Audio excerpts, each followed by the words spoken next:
Bonjour tout le monde, donc bienvenue dans ce live du mercredi midi 15 où on aborde des sujets de couture. Donc aujourd'hui, on aborde une question qui revient très souvent chez mes élèves là, qui commencent en couture ou qui ont quand même une certaine expérience en couture. C'est la grande question, est-ce que j'ai besoin d'une surjeteuse? Est-ce que j'en ai vraiment besoin pour faire mes projets de couture? Donc, c'est vraiment une question qui revient parce que les surjeteuses, on en entend parler, on en voit partout sur les réseaux sociaux, dans les tutoriels de couture, puis on se questionne à savoir, est-ce que j'en ai vraiment besoin? Souvent, on se pose la question parce que c'est quand même le fait d'acheter une seconde machine à coudre, d'avoir un achat de plus, une machine de plus dans notre atelier, puis ce sont des machines qui sont quand même plus dispendieuses, donc qui coûtent un peu plus cher qu'une machine, disons, standard. Mais là encore, ça dépend de notre choix de machine. Donc, on va regarder ça ensemble. Dans le fond, tout d'abord, là, c'est quoi une surjeteuse? À quoi ça sert? Puis, on va pouvoir regarder ensemble, est-ce que c'est quelque chose que vous avez vraiment besoin dans votre atelier? Puis, on va voir que ça peut dépendre justement d'une personne à l'autre où on en est rendu dans notre expérience de la couture. Donc, sans plus tarder, dans le fond, j'aimerais savoir dans les commentaires, est-ce que la surjeteuse, ça vous, est-ce que vous vous questionnez là-dessus? Est-ce que c'est quelque chose là que justement vous étiez en train de regarder? Est-ce que c'est ça, vous vous questionnez sur le fait de j'en ai-tu besoin une? Est-ce qu'il faut que je me dépêche à m'en acheter une ou est-ce que je peux attendre encore? Donc, juste savoir là dans les commentaires, répondez-moi oui là si c'est quelque chose qui vous tracasse, qui pour lesquels vous avez plein de questions. Donc, je vais pouvoir regarder là, vous lire dans les commentaires. Sinon, avant de débuter le live, je me présente rapidement. Moi, c'est Christine et je suis designer de mode. Puis, j'ai aussi fondé une école de couture écolo qui est située à Mont-Saint-Hilaire. Donc, aujourd'hui, dans le fond, le sujet du live, c'est est-ce que j'ai vraiment besoin d'avoir une surjeteuse dans mon atelier pour pouvoir coudre tous mes projets? On va regarder justement en premier, c'est quoi une surjeteuse? Qu'est-ce que ça mange en hiver? Qu'est-ce que ça fait comme couture? Donc, j'en ai une avec moi pour le live. Donc, juste la montrer ici. Donc, la surjeteuse ici, là, comme ça. Donc, on voit que c'est une machine qui est très différente dans le fond d'une machine à coudre, on va dire ordinaire, une machine à coudre de base. Donc, elle a vraiment plusieurs fonctionnalités là, différentes.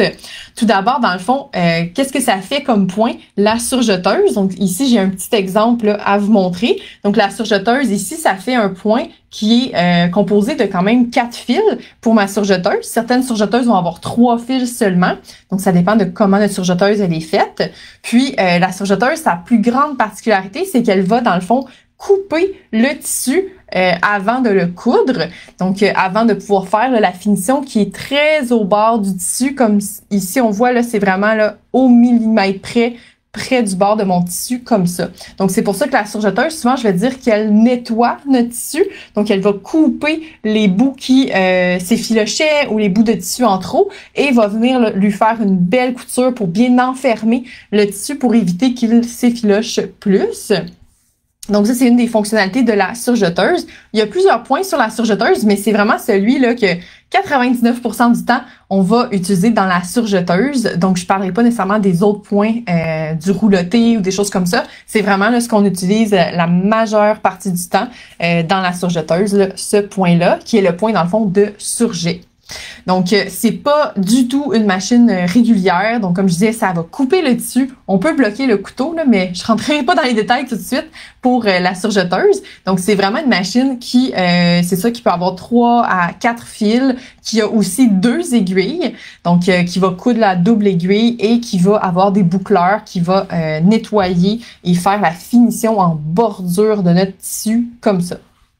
Donc ça, c'était pour comprendre un petit peu mieux c'est quoi la surjeteuse, c'est quoi les avantages dans le fond de posséder une surjeteuse, donc d'en avoir une pour faire ses projets. Le plus grand avantage là souvent, c'est de pouvoir faire des finitions avec un look qui est professionnel.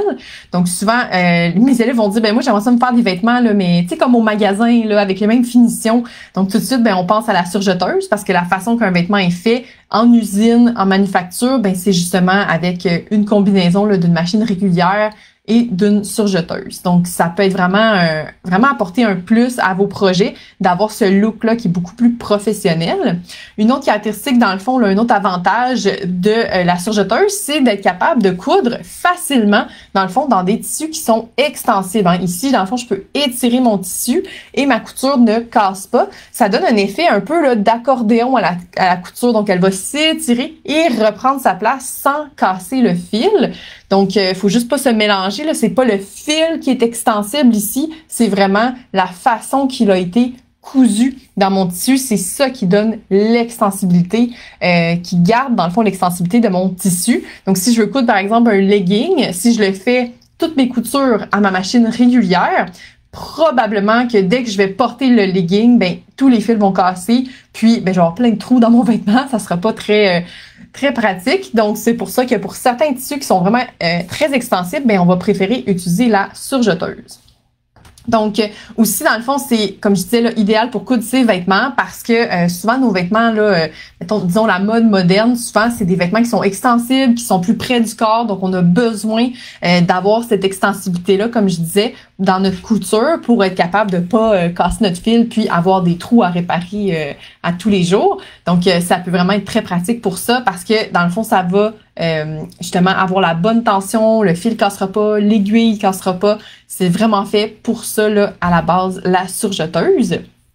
Un autre avantage, comme je parlais tout à l'heure, ça permet de nettoyer les bords de tissu. Certaines personnes me demandent d'utiliser la surjeteuse, par exemple, pour remettre un peu à neuf des serviettes dans la salle de bain, se faire des petites lingettes. C'est vraiment une machine qui fait une très belle finition. On peut même s'amuser à changer les couleurs de fil, là. Comme ici, on a mis du rouge avec du noir, donc vraiment on a comme toutes sortes de choses créatives qu'on peut faire aussi avec la surjeteuse, mais ça peut justement, là, un jeans qui serait trop effiloché, on pourrait venir lui donner un peu une deuxième vie avec la surjeteuse. Donc ça a quand même beaucoup d'avantages, là, comme je nommais, là, d'avoir une surjeteuse en plus.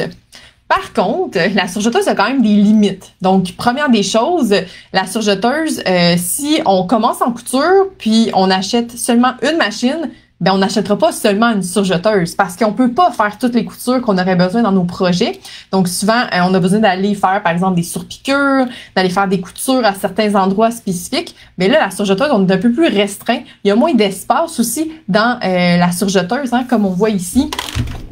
Comme ça, près du pied là, de la surjeteuse, c'est assez restreint le trou pour mettre le tissu. Donc, c'est souvent des finitions qu'on va faire et non des coutures, par exemple, de construction, si on veut coudre une poche ou des choses comme ça. Puis aussi, ben si ça coupe notre tissu, ben c'est pas ça l'objectif, là. Parfois, on a besoin de coudre vraiment tissu sur tissu et de pas couper. Donc, c'est pour ça qu'on privilégie vraiment la machine à coudre qui est, on va dire, régulière avant d'acheter une surjeteuse parce que là, on va être un petit peu mal pris pour faire nos projets.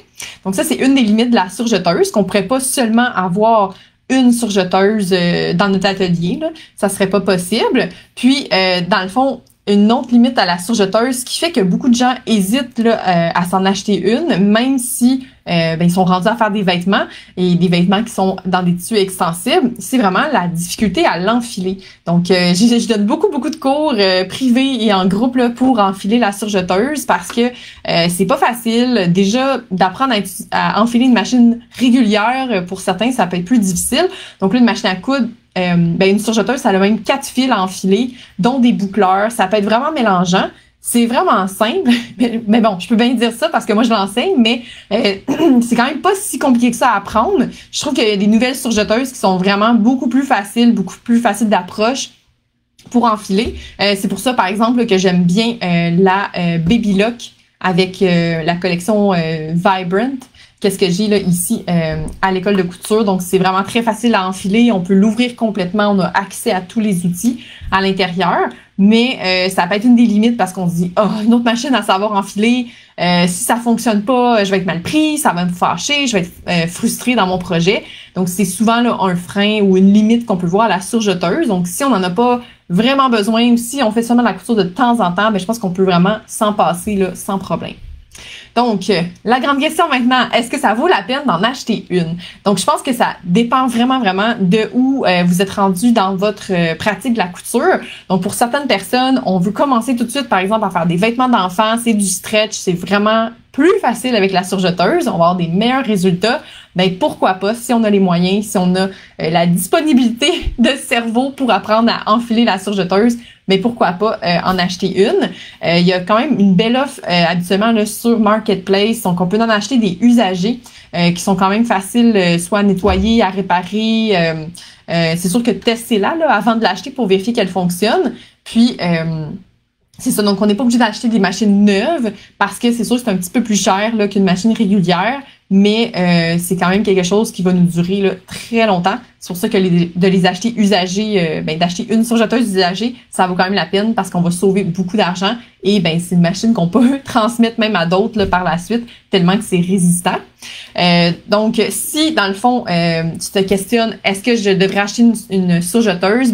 Pour ça, la question, est-ce que tu as envie de coudre justement des vêtements qui sont faits à partir de tissus plus extensibles?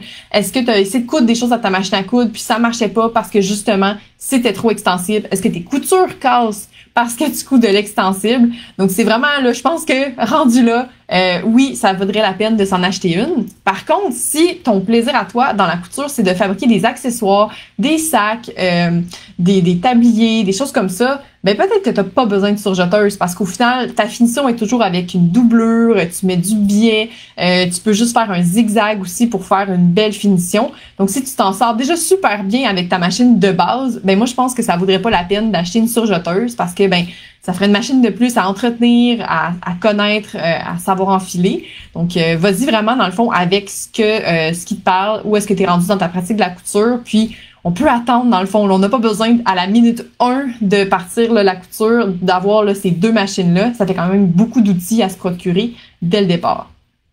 Donc, c'est ça aussi, dans le fond, la surjeteuse, si tu te sens prêt là, d'apprendre une nouvelle chose, d'apprendre à l'enfiler, d'apprendre aussi là, à vraiment l'utiliser dans tes vêtements parce qu'il faut savoir quand coudre la surjeteuse quand on fait nos vêtements. Donc, ça aussi, c'est pas facile. Donc, ça prend une petite période d'adaptation, mais on devient vite accro à la surjeteuse. Donc, si toutes ces cases-là sont cochées, là, peut-être que c'est le temps pour toi de t'en procurer une. Donc, si jamais t'en as pas de surjeteuse, ça t'intéresse pas, c'est vraiment quelque chose que c'est loin dans le futur pour toi, c'est vraiment correct parce que dans le fond, il y a plein d'alternatives à la surjeteuse, surtout quand on coud des accessoires, certains vêtements qui sont faits à partir de tissu qui n'est pas extensible, qui est plutôt du tissé, qui va pas avoir besoin là, d'une couture qui est extensible aussi, on s'en sort très bien là, en faisant par exemple une doublure dans un sac au lieu de surjeter. On peut rajouter aussi du biais à l'intérieur de notre jupe pour faire vraiment les finitions, puis donner une vie beaucoup plus longue à nos coutures pour pas que ça s'effiloche ou que ça se découd. On pourrait faire aussi du zigzag, donc faire notre couture principale, puis après ça, aller nettoyer le bord de notre tissu avec un zigzag. On peut faire des coutures françaises, des coutures anglaises, des coutures rabattues. C'est donc vraiment possible de coudre des vêtements sans surjeteuse. Donc, il y a toutes sortes de techniques. C'est sûr, ça prend peut-être un peu plus de temps, mais pourquoi pas, là, tant qu'à acheter une machine à coudre qu'on utilisera très peu, on peaufine ces techniques-là, puis on s'en sort là, très bien. Donc, c'était déjà ça pour la capsule sur la surjeteuse. Donc, je pourrais en parler encore là, très longtemps. Je sais pas de ton côté, est-ce que ça t'est déjà arrivé d'essayer une surjeteuse? Comment t'as aimé ton expérience? Ça pourrait aider là, d'autres personnes qui se questionnent là-dessus. Est-ce qu'ils devraient s'en procurer une? J'ai peur de la surjeteuse. C'est souvent un commentaire que j'entends avant de commencer là, à l'utiliser la surjeteuse. Puis dans mes cours, je vois vraiment là, deux catégories de gens différents. Donc, il y en a qui ont tellement hâte d'utiliser la surjeteuse. C'est comme du bonbon pour eux, là, sont tellement contents de l'utiliser. Puis d'autres gens qui sont comme « Ah non, faut que j'utilise la surjeteuse, ça me fait peur, ça va trop vite », qui sont un peu plus réticents face à la surjeteuse. Donc, je me demandais de votre côté, est-ce que c'est quelque chose que vous avez déjà tenté comme expérience d'essayer la surjeteuse? Est-ce que vous êtes tombé en amour ou vous avez fait plutôt « Oh non, je veux vraiment pas me lancer là-dedans ». Donc, j'aimerais savoir dans les commentaires là, comment ça s'est passé, ton expérience. Donc, si je réponds à la question, est-ce que j'ai vraiment besoin d'une surjeteuse? Oui puis non, ça dépend vraiment du cas par personne. Donc, où en es-tu rendu dans ta découverte de la couture, dans ta pratique de la couture? Est-ce que c'est un outil que tu sens vraiment le besoin? pas juste que tout le monde en a une, donc il faudrait que j'en ai une. Donc, il faut vraiment se questionner sur nos vrais besoins à nous avant de faire cet achat-là.